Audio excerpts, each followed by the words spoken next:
Hello viewers, Parveen's cooking ভিডিওতে একবার আবারও আপনাকে স্বাগতম। চলে আসলাম খুবই মজাদার একটি রেসিপি নিয়ে, চিংড়ির দোপেয়াজা।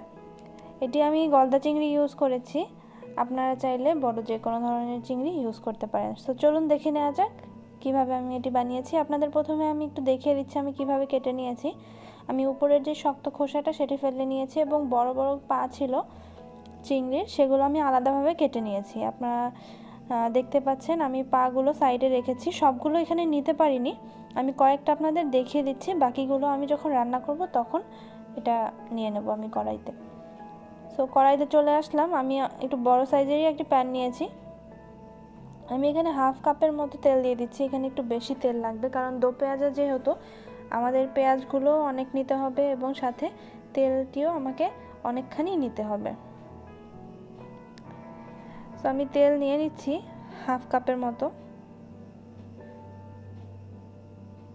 এবং এ পর্যায়ে আমি একটু তেলটা গরম হয়ে গেলে আমি দিয়ে দিচ্ছি যেই পেঁয়াজটা, আমাদের দো পেঁয়াজার সবচেয়ে জরুরি যেই উপকরণটা পেঁয়াজ। আমি এখানে 2 কাপ পরিমাণ পেঁয়াজ নিয়েছি।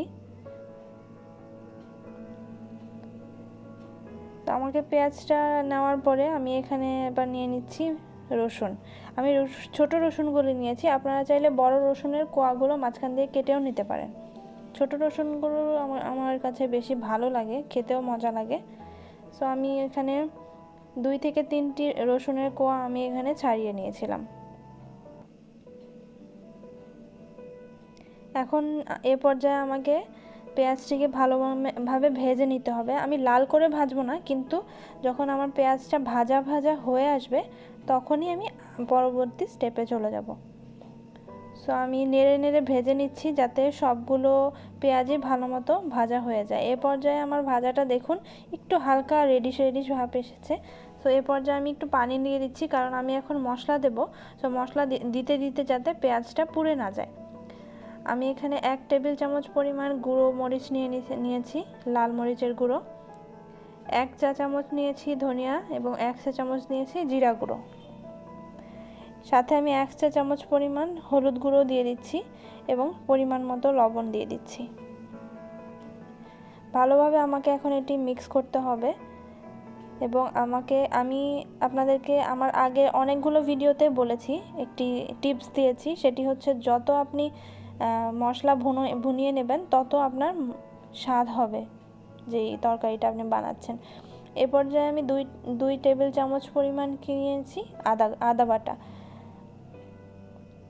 আদা বাটাটি আমি মশলাটির সাথে ভালোভাবে মিশিয়ে নিচ্ছি এবং আমি পানি দিয়ে আমি যেই মিশ্রণটি আছে সেটিকে আমি একটু রান্না করে নেব।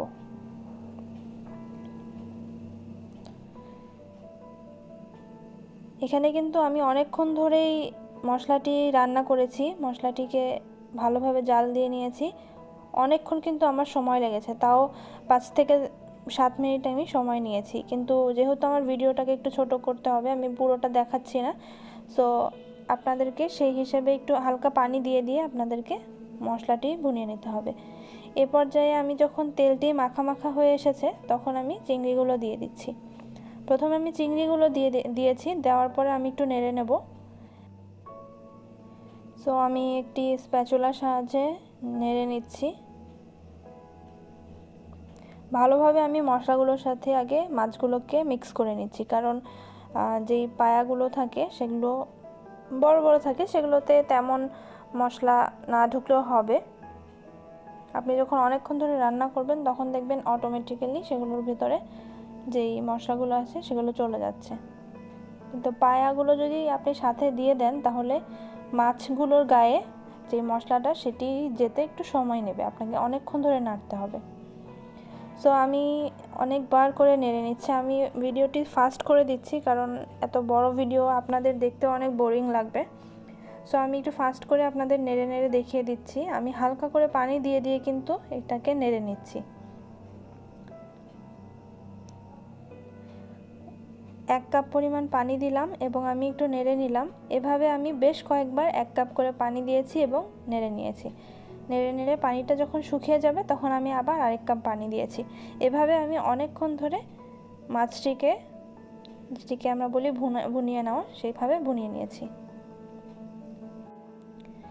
সো আমি নেড়ে নিয়েছি এবং এ পর্যায়ে আমি 1.5 কাপ পরিমাণ 1.5 মগ পরিমাণ পানি দিয়ে দিচ্ছি। আমাকে এখন সেদ্ধ করতে হবে মাছটাকে। সো আমি 1.5 মগ পরিমাণ পানি দিয়ে দিয়েছি এবং একটি ঢাকনা দিয়ে ঢেকে দিচ্ছি। আমাদের পুরো প্রসিডিউরটা এখন ঢাকনা দিয়ে ঢেকে ঢেকে করতে হবে।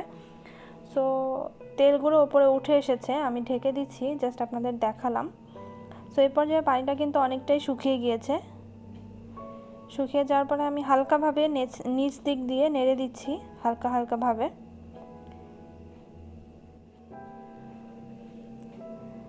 কিছুক্ষণ পরে ঢেকে দেওয়ার পরে আমি আবার চলে আসলাম। দেখুন একটু মাখা মাখা হয়ে গিয়েছে একদমই ঝোলটা।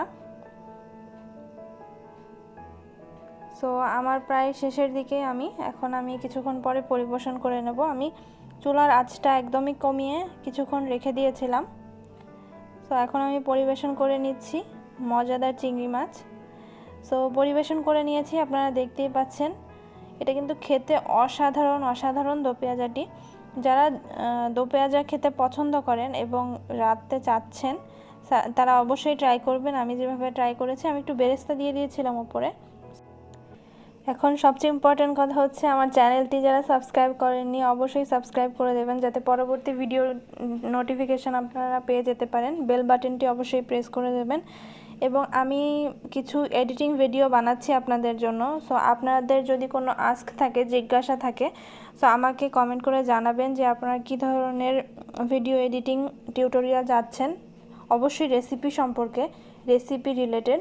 সো আমি আপনাদেরকে সেটিতে হেল্প করতে অনেক ট্রাই করব, আমার সাধ্যমতো চেষ্টা করব। সো ধন্যবাদ আমার ভিডিওটি দেখার জন্য। অবশ্যই আমার পাশে থাকবেন, আমি আপনাদেরকে হেল্প করার চেষ্টা করব।